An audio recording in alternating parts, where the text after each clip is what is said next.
गरुड़ पुराण के अनुसार यमलोक के मार्ग में पड़ने वाले 16 खतरनाक नगर। दोस्तों, गरुड़ पुराण के अनुसार व्यक्ति जैसा कर्म करता है उसे वैसा ही फल मिलता है। मनुष्य जीवन में चाहे कोई भी कर्म करे, उसका फल उसे मृत्यु के बाद यमलोक में जाकर भोगना ही पड़ता है। कुछ कर्मों का फल मनुष्य जीवित रहते हुए तथा कुछ का फल मरने के बाद भोगता है। पृथ्वी से यमलोक पहुंचने तक के बीच के समय को यममार्ग कहा जाता है। यमलोक जाने का मार्ग इतना आसान नहीं है। यह मार्ग पुनर्तः कर्म पर आधारित है। एक बार भगवान विष्णु गरुड़ को ज्ञान देते हुए कहते हैं कि गरुड़ देव मनुष्य के कर्म जैसे होते हैं, उसकी आगे की यात्रा भी वैसी ही होती है। यदि मनुष्य ने अच्छे कर्म किए हैं तो उसे यम मार्ग में कोई कठिनाई नहीं होगी, वह सुखपूर्वक अपनी यात्रा पूरी करेगा। और यदि उसने बुरे कर्म किए हैं तो उसे अनेक कठिनाइयों का सामना करना पड़ेगा। यम मार्ग पर जाने में कष्ट करना ही होगा। ऐसी आत्मा को पाप आत्मा कहा जाता है। धरतीलोक और यमलोक के बीच की दूरी 86,000 योजन है। एक जीवित आत्मा अधिकतम 247 योजन और आधे कोस की यात्रा करती है। इस प्रकार उस आत्मा की यात्रा 348 दिनों में पूरी होती है।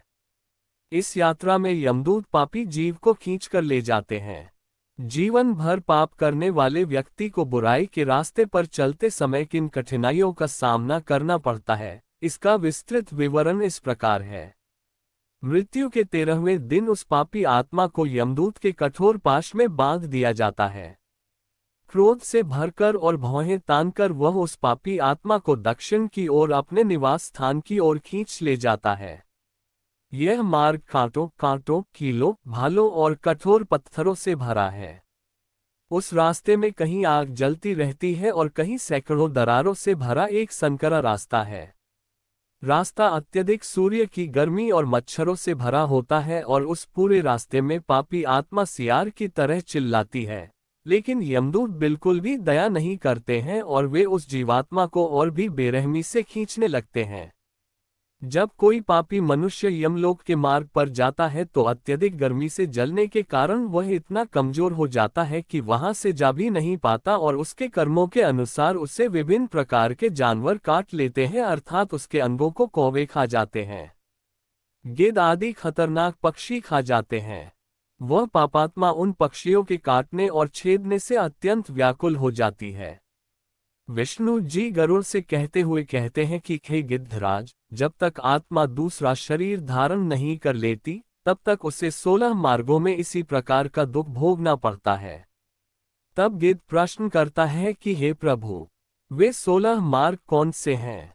तब हरि उत्तर देते हैं और उन्हें उन 16 मार्गों के बारे में बताते हैं।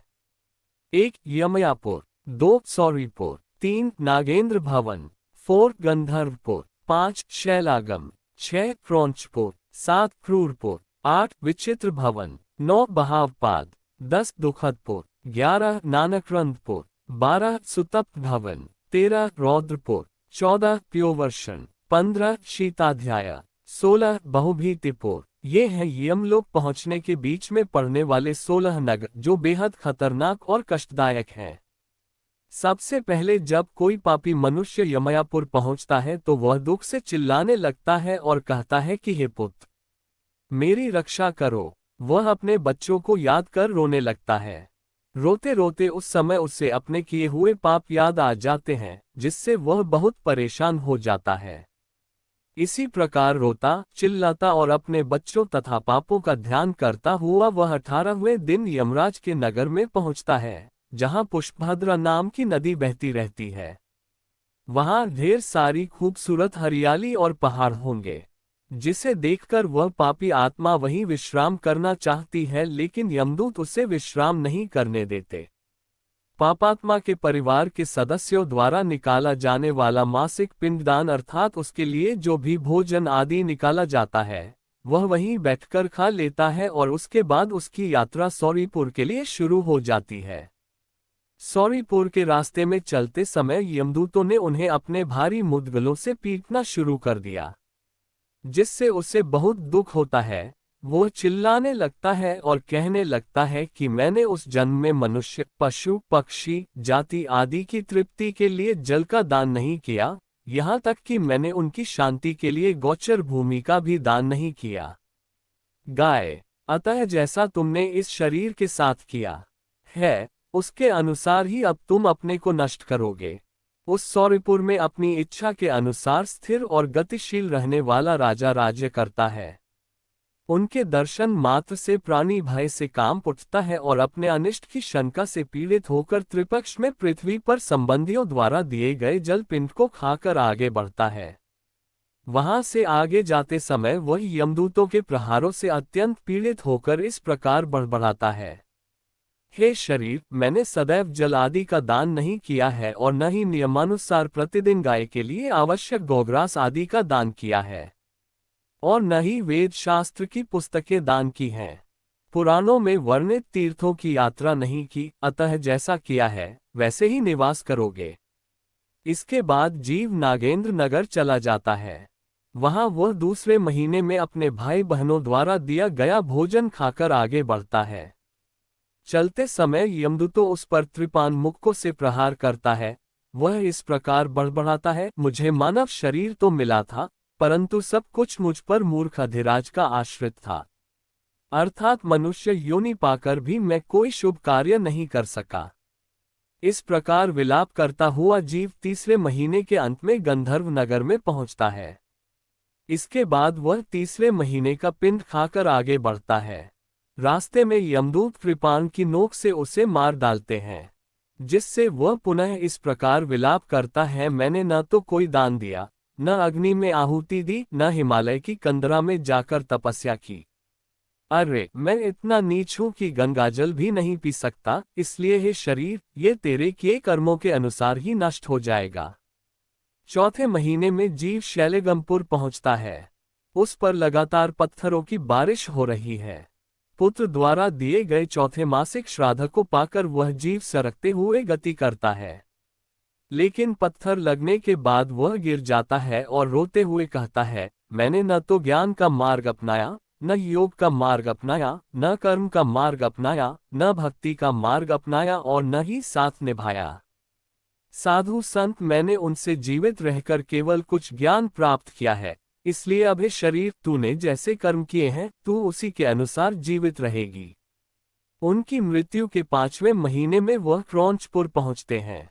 वहां वे अपने पुत्रों द्वारा दिया गया पिंडदान और जल ग्रहण कर कुछ देर विश्राम करते हैं। विष्णु जी गरुड़ से कहते हैं, हे कश्यप पुत्र गरुड़, छठे महीने में वह पापी आत्मा क्रूरपुर में जाती है। रास्ते में वह पृथ्वी पर दिया गया 5वां मासिक पिंड खाकर पानी पीता है। इसके बाद वह आगे की यात्रा करने लगता है, लेकिन रास्ते में यमदूत उस पर अपने अस्त्र शस्त्रों से प्रहार करना शुरू कर देते हैं, जिससे वह गिर जाता है। गिरते ही वह दर्द से कराह उठता है। कहते हैं कि हे मेरे बेटे, मेरी पत्नी, मेरे माता पिता, आपने मुझे पृथ्वी पर कोई सलाह नहीं दी जिसके द्वारा मैं उन बुरे कर्मों से बच पाता और मेरी ये दुर्दशा नहीं होती। जब वह इस प्रकार विलाप करने लगता है तो यमदूत उससे कहते हैं कि हे मूर्ख, तेरे पुत्र कहाँ हैं, तेरी पत्नी कहाँ है, तेरे माता पिता कहाँ हैं, तेरे मित्र कहाँ हैं, तेरे शत्रु और संबंधी कहाँ हैं। तुम इस मार्ग पर अकेले चलो और अपने द्वारा किए गए बुरे कर्मों का फल भोगो। अरे मूर्ख, तुझे पता होना चाहिए कि इस मार्ग पर चलने वाले तेरे जैसे पापात्मा के लिए किसी अन्य की शक्ति का आश्रय लेना असंभव है। यहाँ आपकी मदद के लिए कोई नहीं आएगा। दूसरी दुनिया में जाने के लिए किसी और की जरूरत नहीं होती। तुम पृथ्वी पर अकेले गए थे और अब परलोक में भी अकेले जाओगे। इसके बाद आत्मा अजीब शहर की ओर निकल जाती है। रास्ते में यमदूत शूल के प्रहार से उसे घायल कर देते हैं, जिसके बाद वह जोर जोर से विलाप करते हुए कहता है, मैं कहाँ जा रहा हूँ, अब और बर्दाश्त नहीं होता, मैं मरना चाहता हूँ, मैं जीना नहीं चाहता, लेकिन फिर भी मैं जिंदा हूँ। मरा हुआ प्राणी दोबारा नहीं मरता, इसलिए मृत्यु के बाद उसकी जीवात्मा को सब कुछ सहना पड़ता है और यमदूतों के प्रहार सहने पड़ते हैं। इसीलिए कहा जाता है कि मनुष्य को जीवित रहते हुए अच्छे कर्म करके अपना परलोक सुधारना चाहिए। मित्रों, इस प्रकार विलाप करते हुए वह आत्मा विचित्रंगा पहुंचती है, जहां एक अजीब नाम वाला राजा राज्य करता है। वह फिर से अपनी पत्नी और बच्चों द्वारा दिए गए 6 मासिक पिंड और पानी से अपनी भूख मिटाता है। प्रिय मित्रों, बाकी के मार्गों के बारे में जानकारी हम अगले वीडियो के बताएंगे।